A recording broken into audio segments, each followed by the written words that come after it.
radical left has taken over the Democratic Party.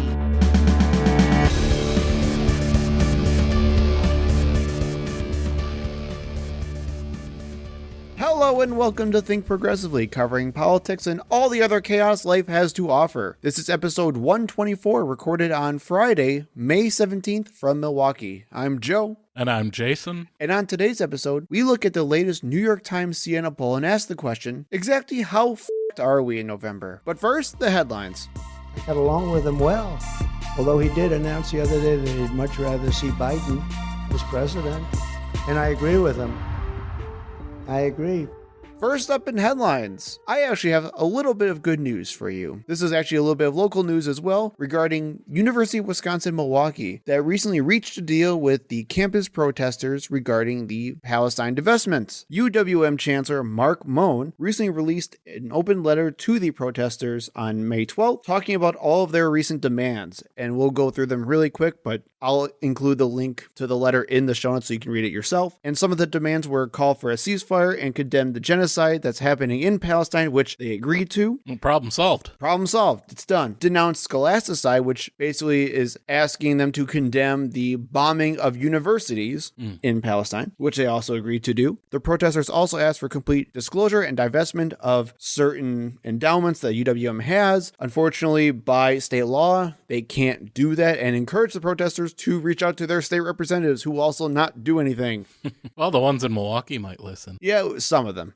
And finally, cut ties with private companies as part of those divestments, which they also said they can't really do. So cool. Yeah, they're part of a larger system. They don't really have that control. Right. So ultimately meaningless, but I guess they got something. It will do absolutely nothing for anyone. Well, I think what's also just really important here, and I would call this a victory nonetheless, even if it's more symbolic than anything else. Oh, and it costs them nothing. Well, so I don't know, why wouldn't you? That it costs them nothing, but compared to the other reactions we've been seeing at other universities, having the chancellor say, hey, you know what? You're correct about X, Y, and Z, and we agree with that, and we're going to help you with that as well. On top of that as well, they also included several other caveats saying that when we have several committees that will talk about this type of stuff and future policy as well for the university, protesters can actually send a delegate or two to sit at the table during those discussions, which I think is also fantastic in my opinion. Something that I'm sure they weren't expecting either. Well, and I think as we talked about during the student protest episode, the biggest thing that was done for UW-Milwaukee was the encampments were not broken up by police. So it didn't turn into this violent issue where students were getting arrested. So I think that was more than anything showing that the university was acting in good faith towards these students, unlike what we saw in Madison. And also both the protesters and the university joined in thanking the police force for respecting the student protests and not hurting anybody, respecting the encampments, as well as the chancellor intentionally not sending the police to beat the hell out of the kids. And of course, people have lost their minds over this because God forbid anything rational happens in society anymore. And these aren't just Republicans and conservatives. So these are, I would say, mostly like moderate Democrats who are very angry about what the chancellor has done. Of course, Republicans and conservatives are also upset. But the fact that you have lots of Democrats in the Milwaukee area also calling it out is ridiculous in my opinion. We have a statement from the Milwaukee Jewish Federation, the Hillel Milwaukee, and the Anti-Defamation League Midwest chapter, stating, quote, the University of Wisconsin-Milwaukee Chancellor Mark Moen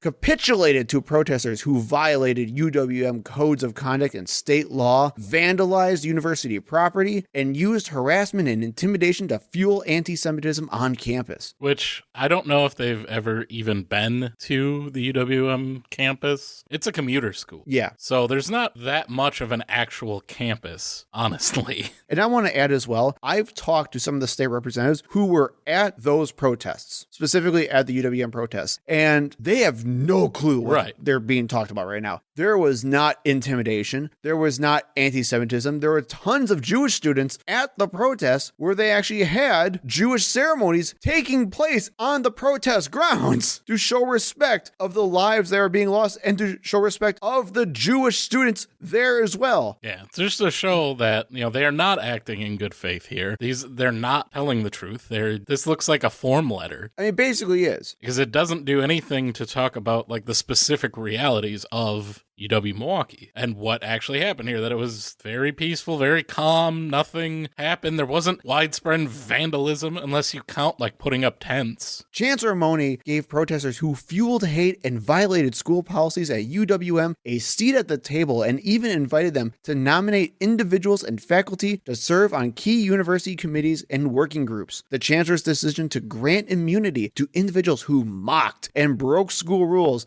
and the law sets a dangerous precedent for future incidents on campus. I'm sorry. God forbid that actual understanding and empathy comes into play here. Now, granted, yes, we've talked about this before. If you're going to make civil disobedience happen, you better be ready for those consequences, right? We already talked about that. You should go into something of a protest where you're going to break the law, ready to be cuffed and go to jail. With that said, though, the chancellor had full authority to choose whether or not to send the police in to make things worse. We saw that happening at universities all around the country, and we saw how bad it went. This chancellor made the right call, and the fact that he made the right call, nothing bad happened, a decent and rational deal was struck, is students mocking school codes? Is that what we're dealing with right now? Is that these violent protests? Is that all they are is just trespassing on school grounds when they just don't like it? I can't get over the number of liberal leaning and democratic groups who are supposed to be for civil rights talking about how these people or these protesters are mocking these civil codes and these university codes, and they should be held accountable for their illegal protests. The hypocrisy baffles me. And if I ever hear any of these people again talking about we should stand up for civil rights and stand up for other marginalized groups in this country in any way, they can screw the hell right off. And to make matters even worse, University of Wisconsin System President Jay Rotham has tweeted out that he's very disappointed in these protests and that, again, it's the same thing as before. Quote, during the illegal encampments at our universities, I condemn the violation of law while expressing full support for the First Amendment. Except not. Exactly. Thank you. Thank you. He goes on to say, our universities must be committed to providing an environment where issues can be vigorously and passionately debated, but students must be free from harassment and intimidation. Which they were. Correct. Except when police come and literally intimidate the hell out of students. Right, and start fights.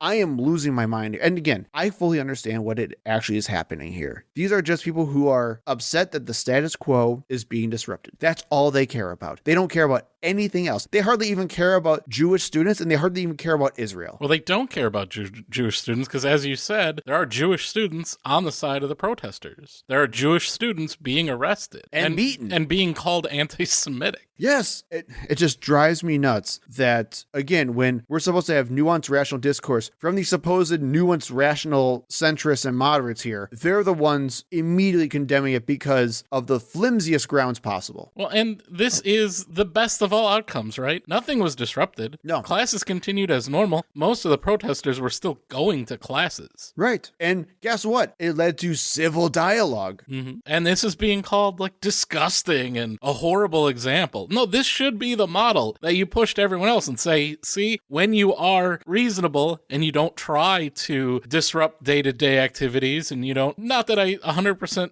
agree with that, but they could use that reasoning. Sure. And say, when you are peaceful and protests go smoothly, and yes, we know you're here, but you don't do anything like barricade yourself in a administration building, we can have these talks and things can be resolved peacefully and you can get what you're asking for, at least part of what you're asking for. That should be the lesson that they take out of this. And instead, them condemning this and acting like Hamas is now in charge of UW-Milwaukee just, again, shows that they're not doing this in good faith. They're not being truthful. They are lying. Well, there are tons of calls for Chancellor Mone to resign, as well as other UWM leadership. Mm-hmm. Either way, credit to the students, credit to the protesters, credit to Chancellor Mone, or Money, sorry if I've been butchering your name this entire time, for actually doing the right thing. And even if you disagree with what the protesters were doing or disagree with some of the demands of the protesters were doing, you stepped up, respected them, and actually got something done. And I wish more chancellors were like that. I guess I was more upset about that than I thought.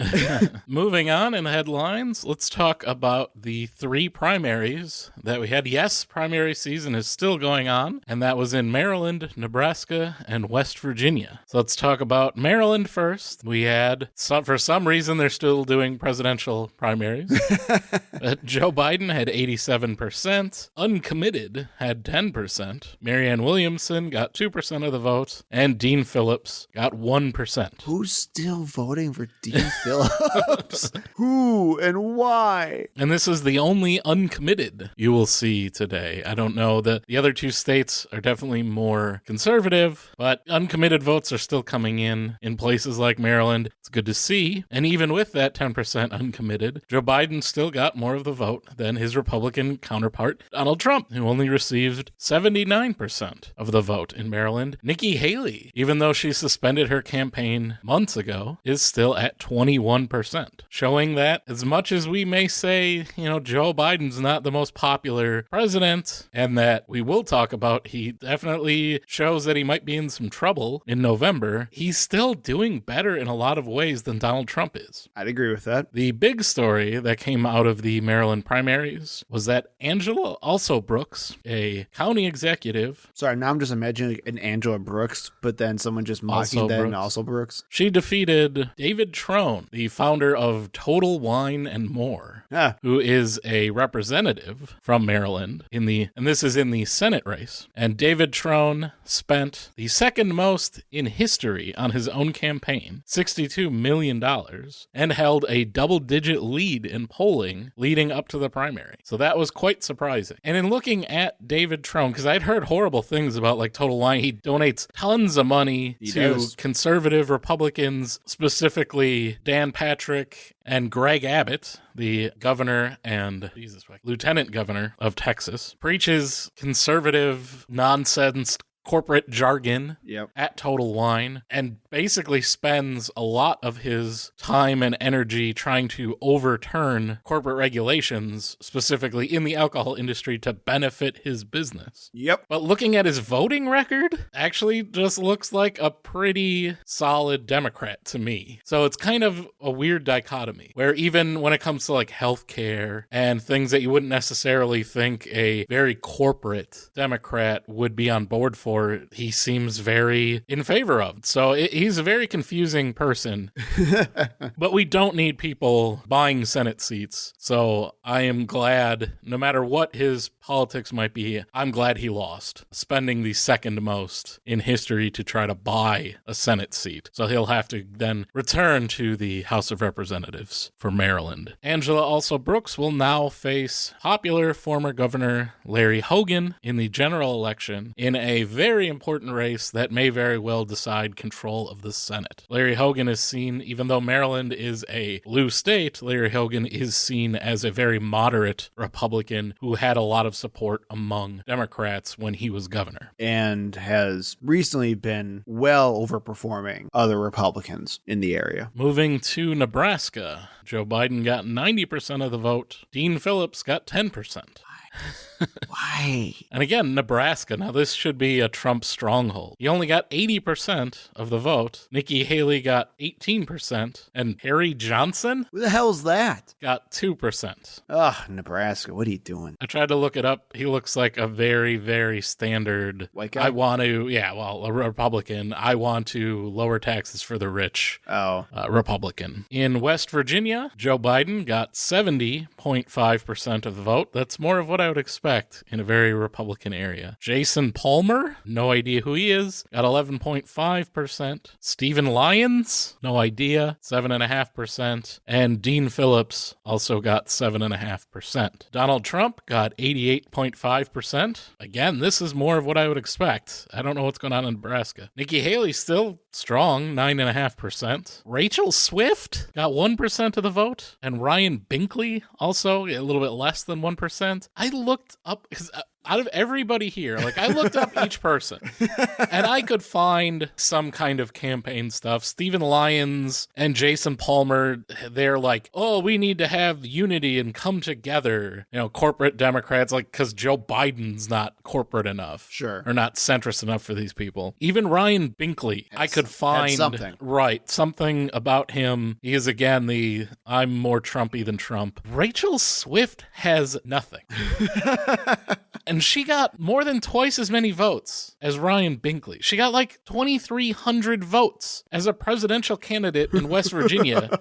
The only thing I could find was her Facebook page, and it's her. I verified. She has, like, she supports Biden. She's got a lot of Biden stuff on her website.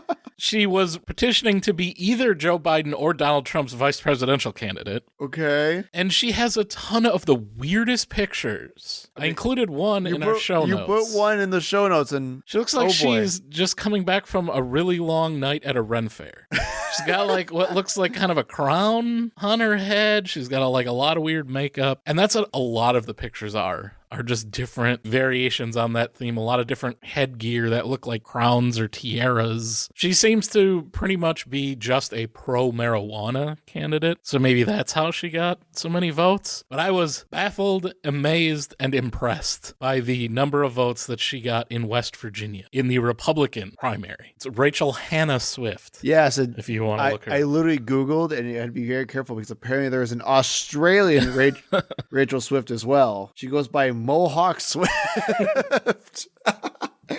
Oh, boy. Oh, okay. West Virginia.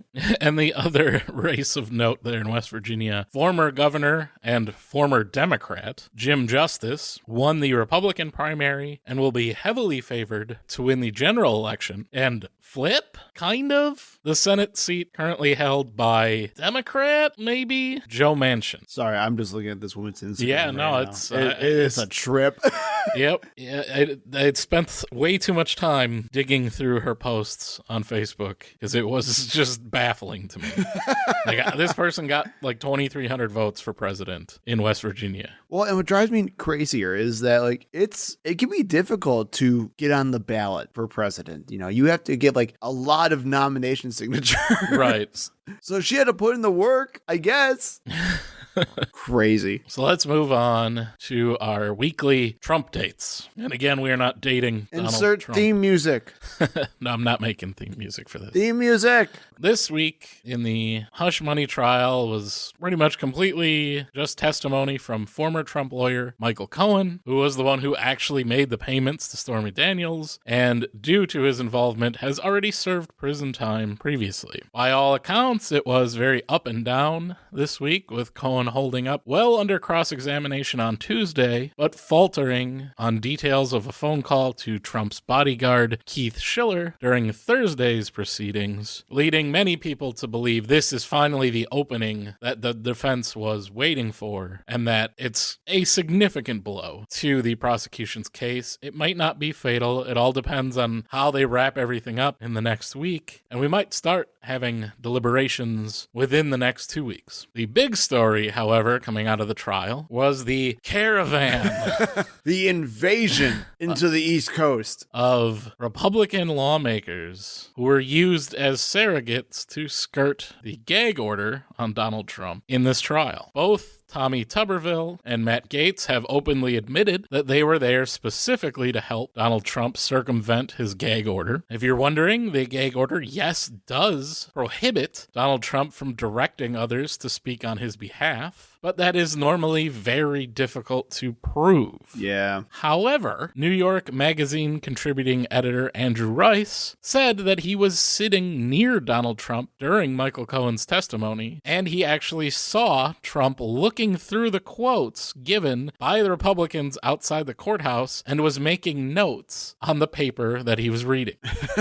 Oh, boy. So we'll see if any of this goes anywhere with potentially being violations of the gag order. But in case you were wondering just how many Republican lawmakers went from Washington to New York for this publicity stunt, we had Matt Gaetz, Lauren Boebert, which if you listen to any of the interviews that she was giving, any speeches from the outside of the courthouse, you can hear everyone in the crowd yelling, "Beetlejuice, Beetlejuice, Beetlejuice," at her, which is hilarious. That needs to not stop. Republican vice presidential hopefuls, Vivek Ramaswamy, J.D. Vance, as I mentioned, Tommy Tuberville was there, Mike Johnson, Speaker of the House, Rick Scott, another VP hopeful, Doug Burgum. Whatever happened to moderate Doug Burgum?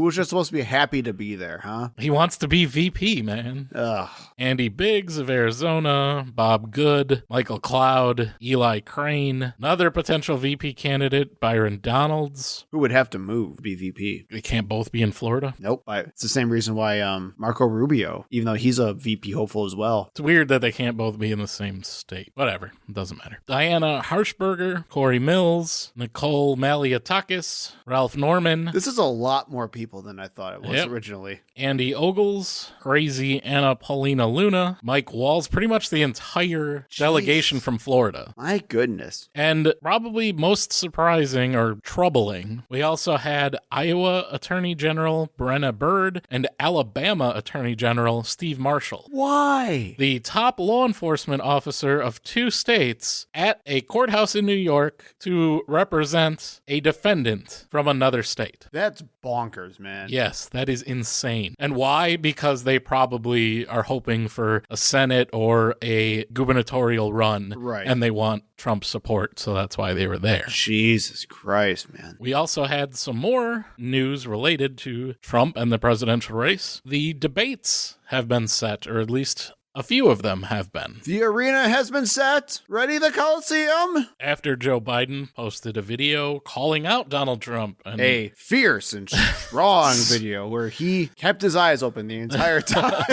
and asked for a debate, Donald Trump responded. Hold on. When he asked for a debate, you mean when he literally said, "Make my day"? Yeah, it was very cool and hip. Grandpa Joe using 50-year-old movie quotes. Yeah. Donald Trump accepted, and the first debate is set for June 27th. Will be hosted by CNN. Jake Tapper and Dana Bash will be the moderators. Well, at least as of right now, they will be. Yeah, currently that's what's been announced. Yeah. There will be no studio audience. No studio audience. No RFK Jr. Maybe we'll get the worm. So instead of the fly from last time, we get the worm from this time? He'll just be there. He's got most of Robert's brain anyway. Oh, someone needs to put like a worm in Trump's hair. That's what needs to happen. We also have another debate scheduled for September 10th, hosted by ABC. There will also be a vice presidential debate in there. But it's not scheduled yet. Right. It's interesting, the June 27th, the CNN debate will actually be before the conventions. So before they are officially the nominees, they will be debating each other, which is different. This is going to be a very long election cycle. Mm-hmm. We are not used to having two candidates who are just the clear frontrunners for president, just roaring and ready to go. We usually have some more primary debate before this and just nothing. Right. There's usually a little bit more drama around the primaries and, Super Tuesday and seeing who's going to come out on top. This was decided the beginning of the year. I mean, yeah, well, this is also, the first time two presidents are going at each other. Mm-hmm. And of course, Trump started immediately complaining that there wasn't a third debate on Fox News, but oh well, go cry about it. And cry they did, because Sean Hannity of Fox News was so mad about it. Here's a clip of him whining about it on his show earlier this week. And Trump even agreed to hold the first debate on fake news CNN, a network filled with dishonest left-wing hacks we know who hate him. Now, this includes Dana Bash and fake Jake Tapper, who are now tasked, they say, with moderating the debate. Let me stop right here.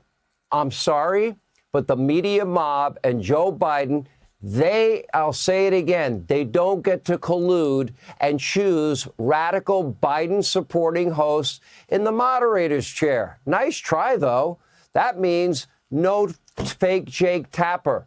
Tapper is a radical, left-wing, partisan talk show host that masquerades as a journalist. It's going to be Joe's way or the highway. What he's really trying to do here is ultimately, maybe he's really cowering away from any real debate.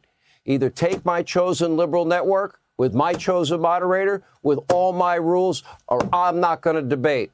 Secretly hoping that Donald Trump insists on basic fairness so they can duck and dodge and cower and hide and say, see, we tried to debate.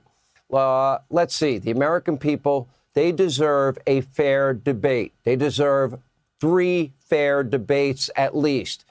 Okay, so first off, just not getting into any of the lies that Sean Hannity told. No one wants even 3 debates. No one wants that. Everyone pays attention to the first debate, and then after that, nobody cares. I agree. And if you have more than 3, oh God, kill me. no one is going to be watching at all. It will literally be us, and I don't know if we even want to at that point, man. We'll just wait until they're all done and then just do like a montage. I just love how Sean Hannity, of all people, tried to accuse Jake Tapper of being radical leftist, a Jake partisan Tapper. hack disguising himself as a journalist. Right. Oh, really? Sean Hannity, who's clearly very upset, and then went on to say, because I had to watch the rest of the clip for this, that the reason why Joe Biden doesn't want to debate is because he kind of stumbled coming off Air Force One like 2 days ago. And that's why he made a video demanding that Donald Trump debate him, because that was his secret plan, is to not actually debate him. Oh, I didn't include it in this clip, but Sean was so angry. He played that video as well. He's like, did you see how many cuts and edits they had to go through for that video? The guy's not with it, man. He's not there. I'm like, oh my God. Get to the point. Yeah, because you could see the strings. Duh. You got to get the right angle. What are you, stupid? Oh, and I just love the idea of like, there should be at least 3 debates. Or more. No one wants more. I want to be included Right. so bad. We need to have them on fair networks like Newsmax, Fox News, RTV. Stay mad, Sean Hannity. We'll have the My Pillow guy moderator. There you go. Now that would be a fun debate. All right, now make sure you use the new code for My Pillow to get 30% off. Mike, you can't push My Pillow while you're on the debate stage. Why not? Let me just go down here and take a little sniff of something. Woo! Let's talk foreign policy. Next person to give me an 8-ball gets 50% off your next purchase of My Pillow. Okay, debates held and moderated by people like Mike Lindell and like Alex Jones. Excuse me, his legal name is Mike Pillow. Mike... Alex Jones, that would be the best. They are not what our country needs right now. But boy, would they be great. And they get so many views. How many meetings have you had with the lizard people? I just want one debate, put it on Twitter, and make Mike Lindell and Alex Jones the moderators. Joe Biden, you need to do this for us. M&Ms will not be satisfied until every last cartoon character is deeply unappealing and totally androgynous. Until the moment you wouldn't want to have a drink with any one of them. That's the goal. When you're totally turned off, they've won. Boy ain't right. On Foxed in the Head this week, we turn our eyes to the world of sports. The reigning back-to-back Super Bowl champions. In a totally not rigged and league. Real football fans' current least favorite team, the Kansas City Chiefs. Their kicker, Harrison Butker, has made headlines by giving a 20-minute hate-filled commencement speech at conservative Catholic University, Benedictine University in Kansas. Let's listen to the first part of the speech, and we could have played this whole thing. It's 20 minutes long. It's too much for a single segment, and most of it is religious. It would be like us arguing his interpretation That'd be so much fun. of religion. Maybe if we do like a Patreon thing. Well, we need a Patreon. To get I meant like we have like an account, then, maybe I don't know. Probably not, though. I don't have that kind of time. All our subscribers, tell us how much money you give us for Patreon, and then we'll consider if you like commission it, we would do it. But that's about it. Let me just start by saying he consistently throughout this speech talks about staying in your lane. Oh, really? Kicker for the Chiefs. Not even a real football player. You're a kicker. But let's listen to the first clip that we have of this speech. While COVID might have played a large role throughout your formative years, it is not unique. Bad policies and poor leadership have negatively impacted major life issues. Things like abortion, IVF, surrogacy, euthanasia, as well as a growing support for degenerate cultural values in media, all stem from the pervasiveness of disorder. Our own nation is led by a man who publicly and proudly proclaims his Catholic faith, but at the same time is delusional enough to make the sign of the cross during a pro-abortion rally. He has been so vocal in his support for the murder of innocent babies that I'm sure to many people, it appears that you can be both Catholic and pro-choice. He is not alone. From the man behind the COVID lockdowns to the people pushing dangerous gender ideologies onto the youth of America, they all have a glaring thing in common. They are Catholic. What the hell is happening? No true Catholic. This is a commencement speech. It's supposed to congratulate the people who just graduated. What are we talking about? Well, this is how they're going to get ready to enter the world, is by having Harrison Butker talk about all his personal grievances for 20 minutes. Let me start off my congratulatory speech by saying, look at these jerkwads over here pretending to be Catholic. And let me no true Scotsman the hell out of this. Okay, first and foremost. And like surrogacy and IVF. Yeah, like, he went into IVF stuff too. That's not popular even among Catholics. But, you know, they're not real Catholics. And apparently the Pope isn't Catholic enough for Harrison Butker. You know, that whole joke of like, well, is the Pope Catholic? Doesn't really ring true anymore. Yeah, not at Benedictine University, apparently. And again, it's just, what are we even talking about with this? This is supposed to be at a commencement speech, and he's talking about COVID lockdowns and gender ideology. We couldn't get everything in here again. He talks about DEI. He takes a shot at Pride Month, calling it the deadly sin of pride, like that whole month we have. Oh, for God's sakes. But he's got some advice specifically for the ladies in the audience. So let's hear what he has to say there. For the ladies present today, congratulations on an amazing accomplishment. You should be proud of all that you have achieved to this point in your young lives. I want to speak directly to you briefly because I think it is you, the women, who have had the most diabolical lies told to you. How many of you are sitting here now, about to cross this stage, and are thinking about all the promotions and titles you are going to get in your career? Some of you may go on to lead successful careers in the world, but I would venture to guess that the majority of you are most excited about your marriage and the children you will bring into this world. I can tell you that my beautiful wife, Isabel, would be the first to say that her life truly started when she began living her vocation as a wife and as a mother. I'm on this stage today and able to be the man I am because I have a wife who leans into her vocation.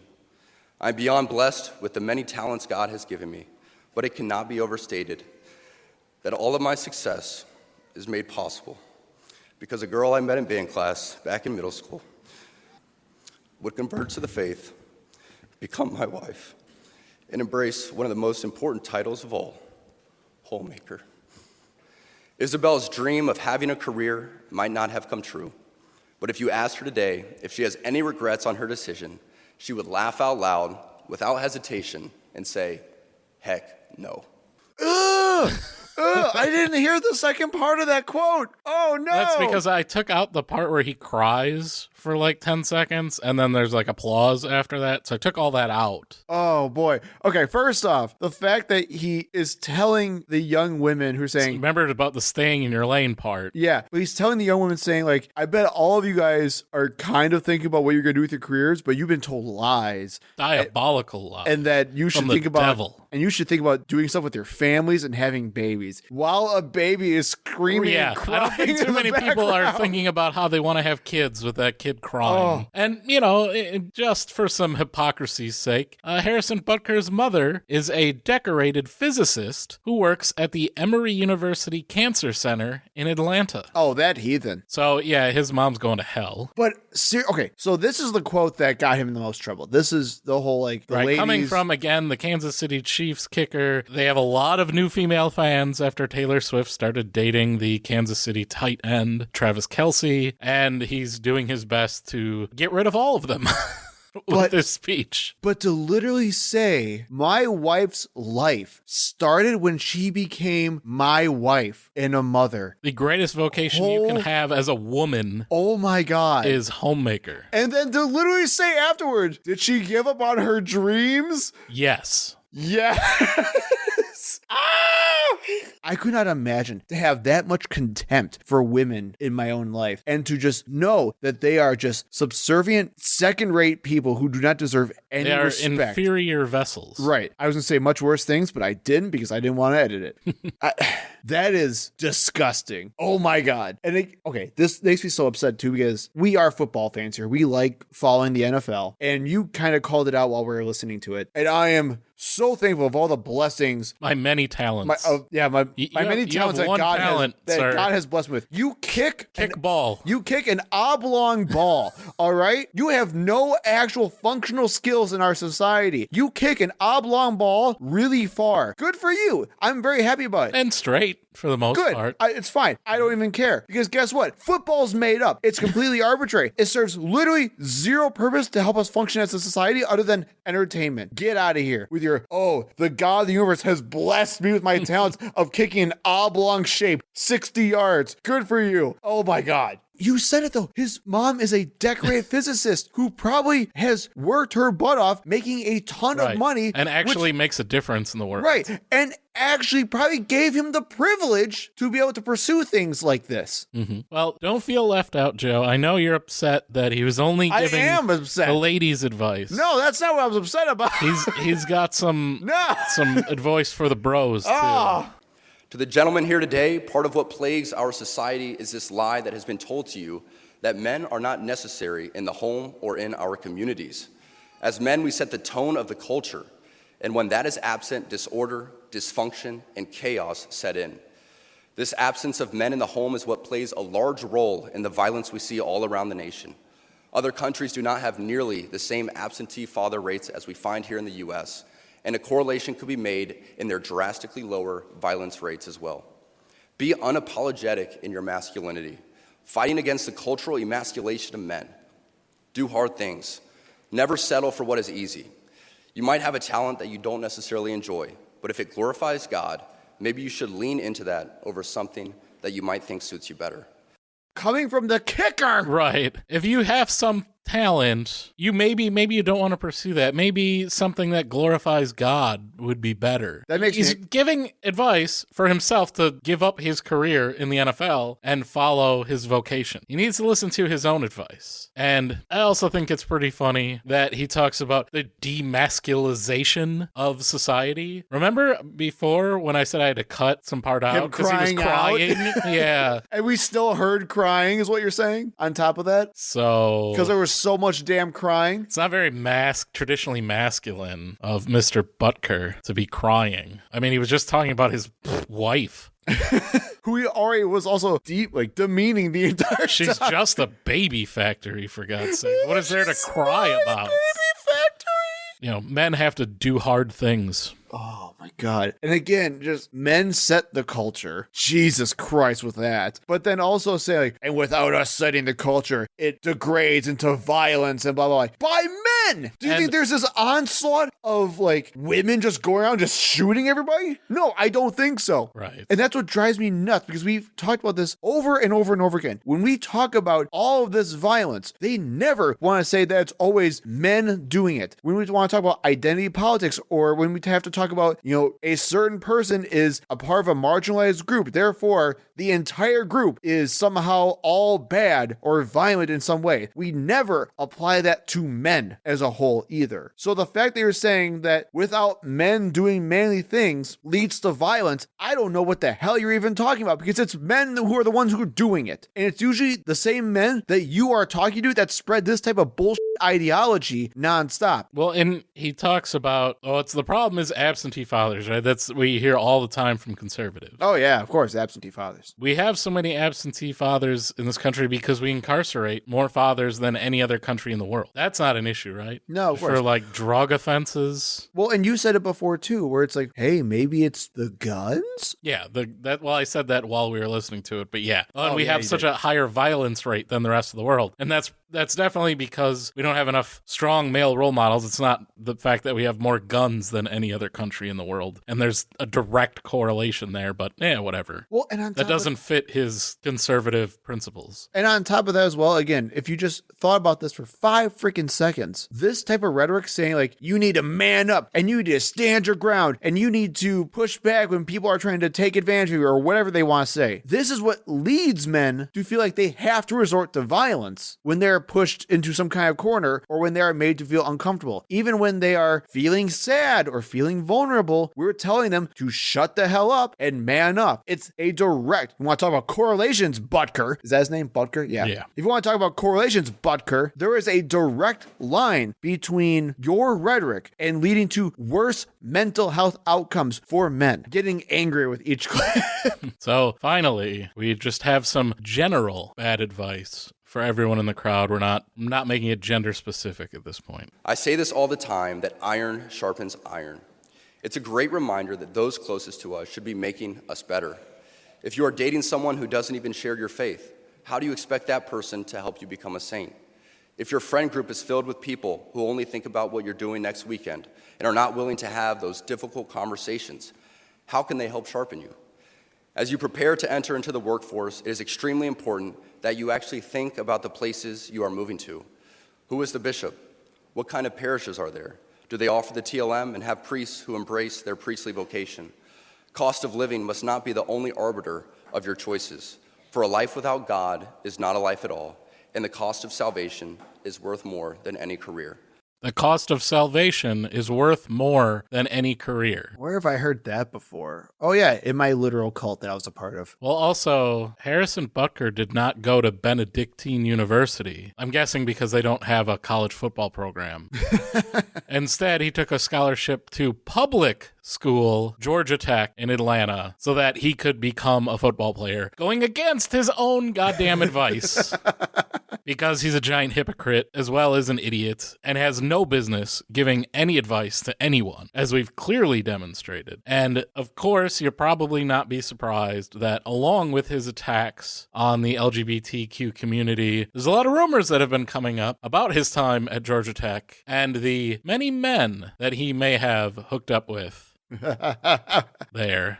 Just rumors, but wouldn't be surprised. It always seems to happen. I wonder what Isabel has to say about those rumors. And of course, it comes as no surprise that after this went viral, his jersey sales spiked like crazy because hordes of idiots rushed to buy them. I also love the fact that conservatives are now using it as like, see, America agrees with this message. We need to stand up and really say it more often. These are just the same people who rush to buy anything Trump related. Yes, there is a fandom of crazy people in the United States who will throw their money away on the dumbest stuff possible. Yeah, the same people that got scammed in the build the wall thing from Steve Bannon. Absolutely. And I've seen all these people, because the NFL has come out against this speech. The nuns who founded Benedictine University have spoken out against his speech. For some reason, Whoopi Goldberg's fine with it. She's still got that Sister Act residuals coming in. So there are conservatives right away rushing out to defend him from cancel culture. When, of course, in the history of the NFL, I can think of two people who've gotten actually canceled by the league for speaking their mind about their beliefs and their politics, and that would be Colin Kaepernick, who we all know, and also former Vikings punter Chris Kluwe, who once wrote an article in defense of gay marriage and told a Maryland politician that if gay marriage was legalized, it would not, in fact, turn him into a lustful cock monster, and was released by the Vikings the next year. So, does cancel culture exist in the NFL? Yes. Is it going to affect Harrison Butker? No, because you're always fine talking about conservative politics. You will always have tons of people who rush to defend you. The wife of the Chiefs owner has already come out to defend Harrison Butker. Because of course. So he will be just fine, unfortunately. But the Chiefs will probably have a few less of those Swiftie fans next season. That was really a productive segment, wasn't it? It's hard to get any word in with this clown.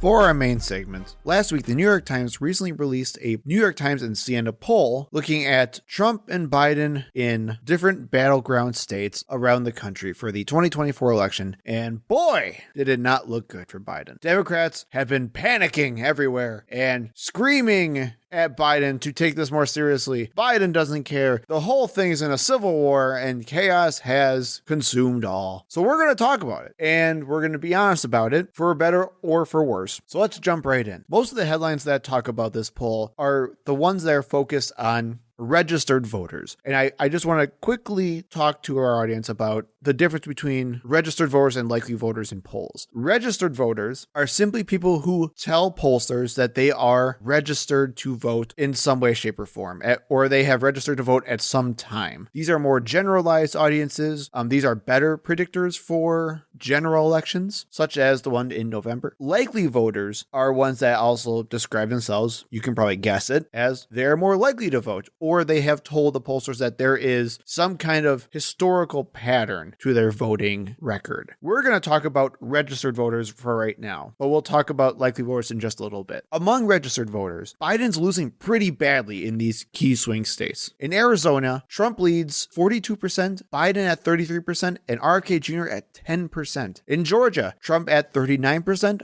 Biden at 31%, and RFK Jr. at 9%. Michigan, Trump at 38%, Biden at 36%, and RFK Jr. at 9%. Nevada, Trump at 41%, Biden at 27%, and RFK Jr. at 12%. In Pennsylvania, Trump at 40%, Biden at 36%, and RFK Jr. at 10%. And lastly, in Wisconsin, they're both tied at 38% apiece, with RFK Jr. at 9%. That's not good. Legitimately, that's not good.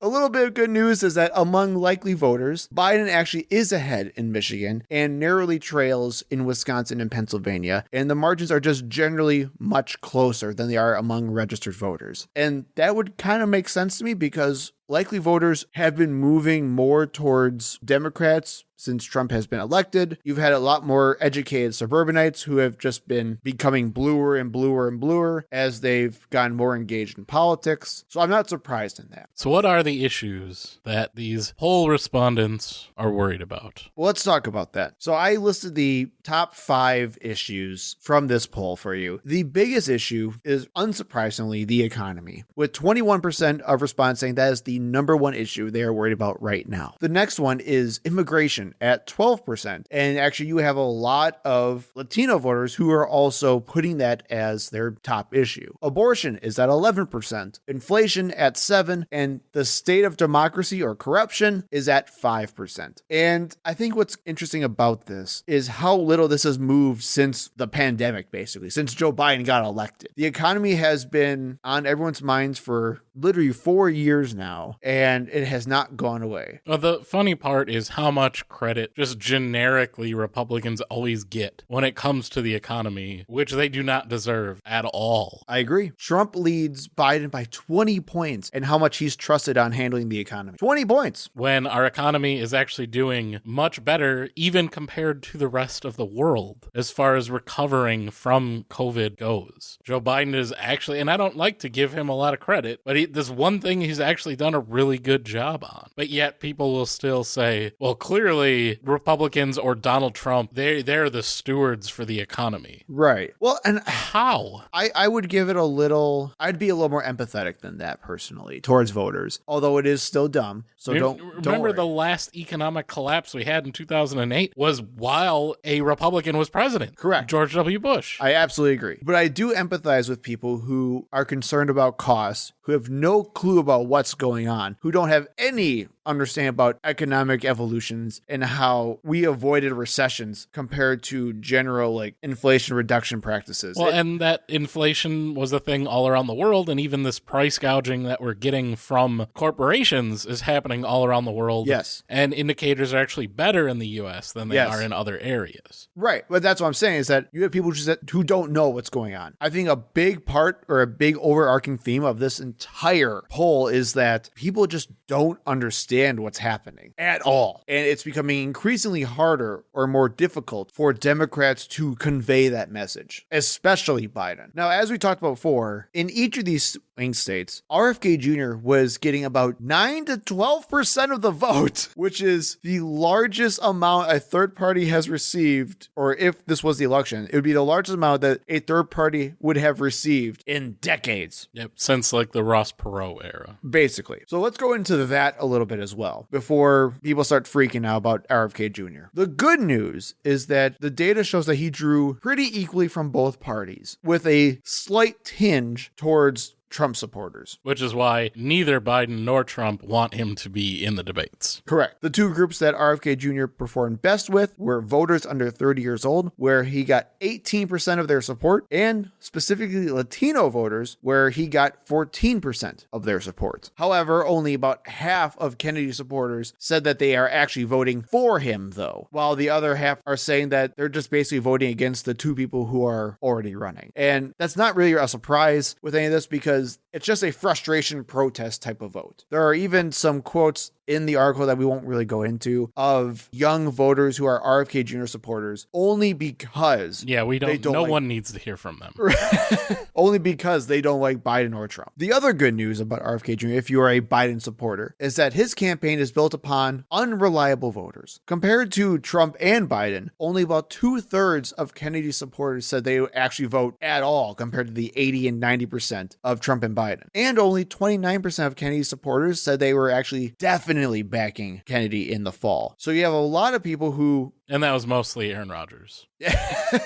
So you have a lot of people who are probably aren't going to vote anyway. And if they're going to vote, you have no way of knowing which way they're going to vote because they're probably out there belief-wise. And even then... Brains are riddled with worms. And even then, the vast majority of those people are gettable. So when push comes to shove, we can actually probably bring some of those crazies back into the fold to vote for Biden again. Democracy depends on the RFK crazies to come back for Biden. How do you feel about that, Jason? That's all right. We'll reprogram the worms. Okay. We'll make them work for us. And as of right now... It'll be like that Futurama episode where he gets the worms slugs. From the from the sandwich. The gas station sandwich. And he gets like superpowers. Yeah, and they actually work to make him stronger and better. We'll do that, but instead we'll fix the brains of all the RFK supporters. Oh man, that'd be crazy cool. Let's do that. And they're already worried about like weird microchip implants. We're going to forgo that. We're just going to give them worms. We don't worms. We don't even need microchips at this point. Organic microchips. There you go. Non-GMO. No thimerosal or whatever the RFK supporters would be worried about. But plenty of mercury.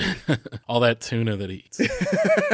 And now RFK Jr. is not on every state's ballot as of yet. So I just compiled a quick list of all the states where he is or where he says he is so far. As of right now, RFK Jr. has currently made the ballots in Utah, Oklahoma, and Michigan, which I don't really care about the first two, but I am concerned about Michigan. And then on top of that, his campaign says that it has reached the nomination threshold in multiple other states, including Idaho, California, Nevada, Texas, Nebraska, Iowa, Ohio, North Carolina, Delaware, and New Hampshire. And actually, CNN did say that he would be invited to the debate if he can get more than 15% of the vote in 3 nationally recognized polls and actually be on the ballot in enough states to win if he were to garner all of those states. So those are the conditions.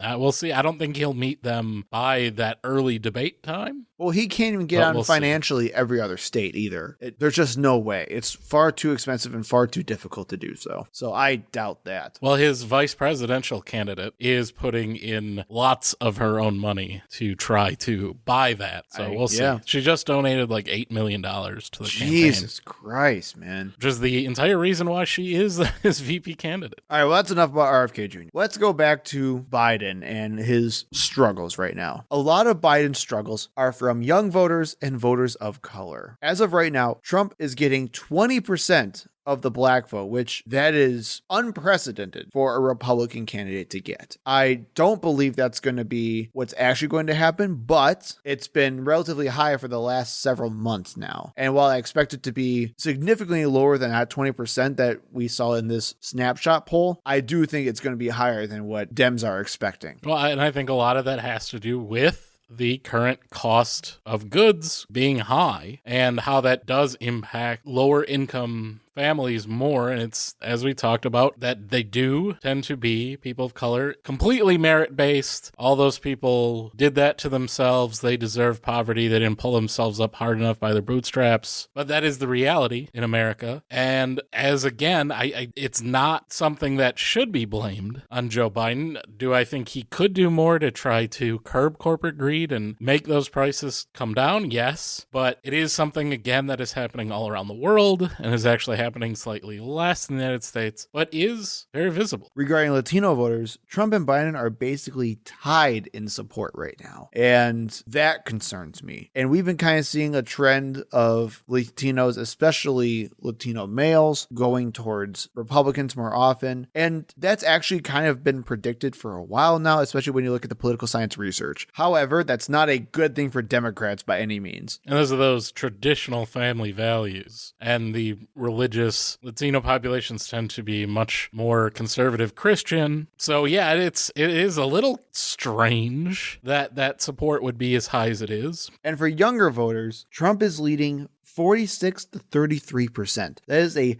13% margin for Trump right now. And I think a lot of this comes back to how Biden has been handling the Gaza crisis. Yeah, definitely one of the largest. That and TikTok currently, because that's in the news right now. As we talked about, I think that probably will go away in a couple months, but for right now, but yes, definitely Gaza. I don't know. Again, it's stupid that being pro-Palestinian would push you towards Donald Trump, but I wouldn't be surprised because some people be dumb. Well, I mean, okay, let's put it this way. In the Palestinian conflict, 52% of 18 to 29-year-olds think that Donald Trump would be far better at handling that issue than only 28% who think Joe Biden would. And by handling it better, if they mean giving more weapons towards Israel and telling them to kill all of the Palestinians faster, then they would be correct. But none of that actually compares to Biden's struggles with moderate voters. Compared to the 2% of Biden's very liberal voters that Trump has siphoned off, 16% of moderate Democrats and conservatives have moved towards Trump in this poll. And around 30% of the voters who say they voted for Biden last time but do not plan to do so again said that his foreign policy or the war in Gaza was the most important issue for their vote. And then just 17% of those voters reported sympathizing with Israel over the Palestinians. So 83% of those people are just stupid. Yeah. But I mean, that's the thing though, right? That's why I'm also baffled with how Biden can get anything done with this situation. Because no matter what he does, he's going to lose. He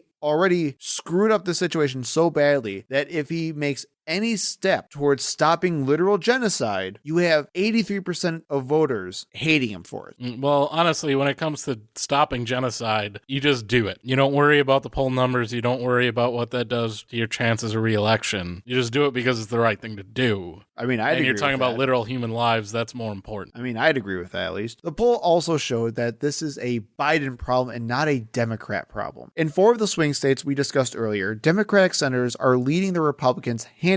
In Nevada, incumbent Jackie Rosen is leading Sam Brown by 2 points. In Arizona, Ruben Gallego is leading Kerry Lake by 4 points. In Pennsylvania, incumbent Bob Casey is leading Dave McCormick by 5 points. In Wisconsin, incumbent Tammy Baldwin is leading Eric Hovde by 9 points. Now, some of this also has to do with the fact that Republicans are bringing the B squad to try to run for Senate here. Are you saying you're not moved by Eric Hovde?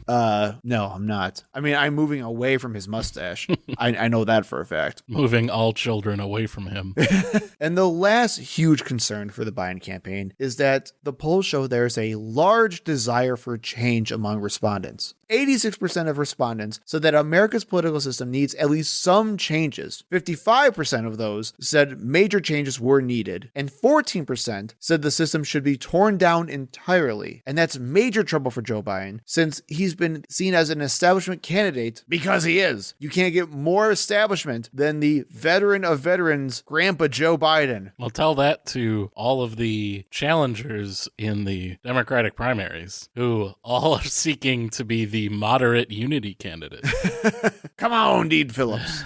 70% of voters said that Trump would bring major change to the political system, while only 24% say that about Joe Biden. However, respondents were split for each candidate on whether that change would be good or bad. So if you were surprised by 24% of people saying that Joe Biden was going to bring radical change to our country, they were probably Republicans. Well, yeah, because he is such a radical leftist. Him and Jake Tapper and Dana Bash. Yeah. us, crazy leftists. We're all just radical leftists nowadays. That's why we have the theme in our intro, We've taken over the Democratic Party. If only that were true. Don't tell them we're lying. We're trying to build trust here, right? So what's the Biden campaign doing? Well, apparently living in denial, according to many reports, where he has been very outspoken about how wrong the polls have been and how unfair the polls have treated him and his campaign. Sounds just like Donald Trump from 4 years ago. A little bit. He even said so in an interview for CNN. Let's listen. Radical leftist news organization, CNN. So when you talk about the economy, of course, it is by far the most important issue for voters. It's also true right now, Mr. President, that voters by a wide margin trust Trump more on the economy. They say that in polls. And part of the reason for that may be the numbers. And you're aware of many of these, of course. The cost of buying a home in the United States is double what it was when you look at your monthly costs from before the pandemic. Real income, when you account for inflation, is actually down since you took office. Economic growth last week, far short of expectations. Consumer confidence, maybe no surprise, is near a 2-year low. With less than 6 months to go to Election Day, are you worried that you're running out of time to turn that around? We've already turned it around. Look at the Michigan survey. For 65% of American people think they're in good shape economically. They think the nation's not in good shape, but they're personally in good shape. The polling data has been wrong all along. How many, you guys do a poll at CNN, how many folks you have to call to get one response? The idea that we're in a situation where things are so bad, the folks that, we've created more jobs. We're in a situation where people have access to good paying jobs. And the last I saw, the combination of the inflation, the cost of inflation, all those things, that's really worrisome to people with good reason. That's why I'm working very hard to bring the cost of rentals down, to increase the number of homes that are available. But let me say it this way. When I started this administration, people were saying there's going to be a collapse of the economy. We have the strongest economy in the world. Let me say it again, in the world. So part of that I agree with, the stuff at the end. If he was going to try to do something to bring down the cost of housing, he should have maybe tried to do something during his 4 years. He should have tried doing that as president. And I agree. Also, can I just say again, we just talked about the debates coming up. There's nothing he can do, and I'm not going to sit here and play into the oh, Biden's so old, he must be senile bit, but Jesus Christ, does he sound old? He is. He's in his 80s. But anyway, so. Donald Trump will be too. And that's. They're both too old. Right. I agree. That's why we need RFK Jr., who's only 70. His brain is 104, though, due to the mercury poisoning and the worms. And so that's where a lot of media has been focusing their attention, is that Biden has been denying the polls just like Trump. Which clearly he has. Which, yeah, and I'm not going to disagree with that. He clearly has been. And although I will agree with Dan Pfeiffer from Pod Save America's take on this, which is, what do you expect a politician to do about polls if they're not in their favor? Of course they're going to deny the polls. Are you really thinking that they're going to say, oh my God, these polls are terrible and I'm awful as a president? And decide to back out of the race. That's what we'd like. Well, yeah. But it's probably too late for that. But that's what I'd have liked 6 months ago. Right. But besides that, well, of course they're going to try to spin the polls. He knows the polls are bad. And I would also argue that his campaign clearly knows the polls are bad because they've been doing all the actions to show it. They've been pouring money day in and day out into swing states, trying to get more advertising up, trying to get more people on the ground. They're taking this poll seriously. They're taking these polls seriously. When they're talking about Joe Biden's age or with Gaza, I'd argue that while they're not doing nearly enough, because it's still Joe Biden at the end of the day, they're trying to put some kind of messaging forward to combat those issues. And they're trying to reach out to young and Latino voters. It's happening. So let's not sit here and pretend that Joe Biden isn't doing anything because he's saying that he doesn't agree with the polls. He is agreeing with the polls. He's just trying to not say out publicly. His campaign is doing all the work and saying that for him. So now let's talk about a couple of things that could be in Joe Biden's favor. First off, abortion. We already talked about that. 11% of the respondents said abortion was their biggest issue going into the election. One of my friends' wives, by the way, fun little anecdote, doesn't vote at all and is literally going going to vote for Joe Biden and Democrats because of how bad the abortion issue has gotten. Mm-hmm. And that should be a big part of the Democratic message. I agree. It is the first time in anybody who is currently alive's lifetime that a right was taken away by the Supreme Court. And that was, despite the 20% of people we'll talk about here, primarily due to Donald Trump, who is running for a second term as president. Correct. And like you just said, you ready to be infuriated, listeners? 20% of voters said they actually blame Biden more than they blame Trump for overturning Roe v. Wade. Now, should Biden potentially get some blame for not codifying abortion rights, either when he was a senator for 800 years, or vice president, when he was vice president for 8 years, or even when he was president before Roe v. Wade was overturned? Yes. Should he get more of the blame than Donald Trump, who specifically appointed 3 justices, one of which was illegal, and literally brag about it to this day, just to overturn Roe v. Wade? No. It's more Donald Trump's fault, and that should be the political stone around his neck that sinks his campaign. It should be, but we'll see. And just some more good news about this as well. 64% of voters in these battleground states said that abortion should always or mostly stay legal. And this includes 44% of Trump supporters. And voters preferred Biden's handling on abortion by 11 points. So clearly, for a key issue here, Biden is winning on it. And that's going to be a main factor going into November. Now, overall, this is bad for Biden.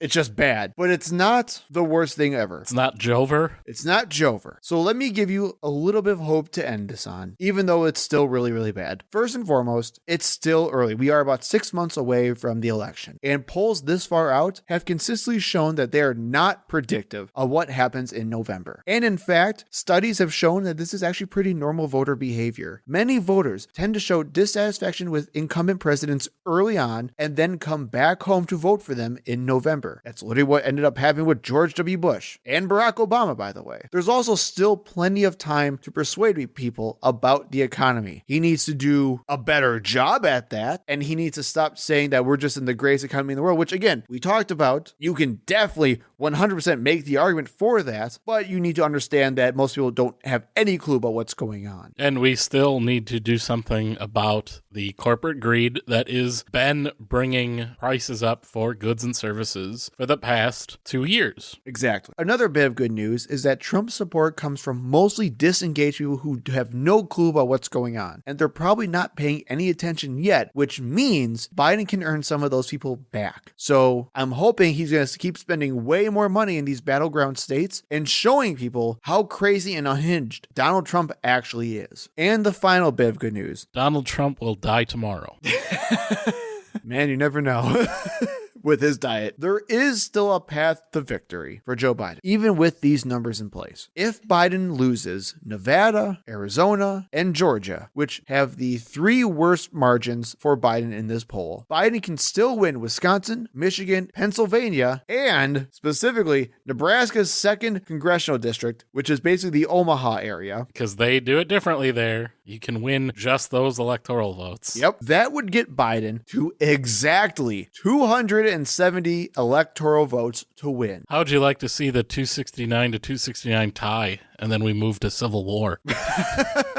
How would I like to see it? I mean, it's not my How priority. excited are you for that? Okay, if I had to make a priority list of my preferences, the Alex Jones hosted debate is much higher on my bucket list than the Civil War. What do you have to say about the gay frogs?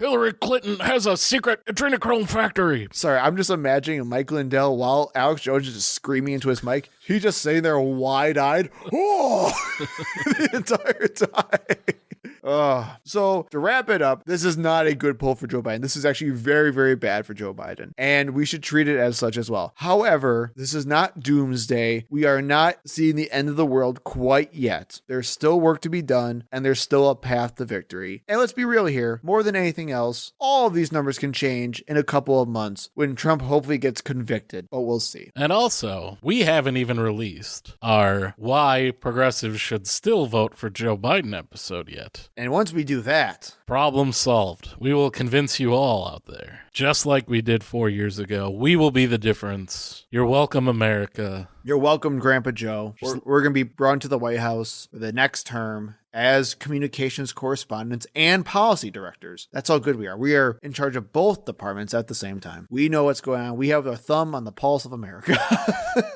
I want to just be official puppet master for weekend at Joe Biden's. I want to do the zany antics. All right. We'll make sure that happens. Thank you for listening. We hope to see you in the next episode. You can find us on Facebook and Twitter at ThinkProPod. You can email us at thinkpropod@gmail.com. And remember, when in doubt, think progressively.